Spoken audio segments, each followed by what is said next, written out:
வணக்க மக்களே. நம்ம இன்னைக்கு என்ன பார்க்க போறோம்னா, நவம்பர் 26 அரசியலமைப்பு தினம். 2024 75 வருஷம் நம்ம கம்ப்ளீட் பண்ணியிருக்கோம்.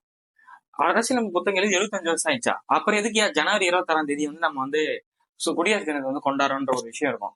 அதுக்கான பின்னணி தான் நம்ம இங்க பார்க்க போறோம்.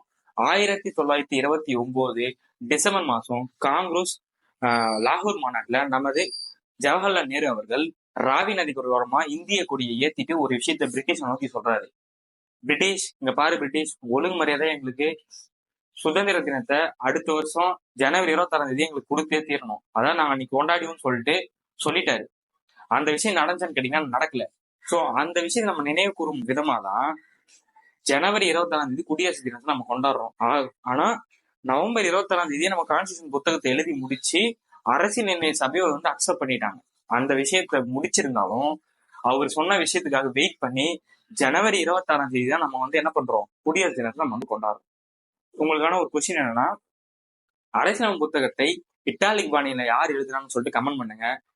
உண்மையான அரசியலமைப்பு புத்தகம் இப்ப எந்த வாயுல நிரப்பப்பட்டு எந்த இடத்துல வைக்கப்பட்டிருக்குன்றத சொல்லுங்க. பாய்.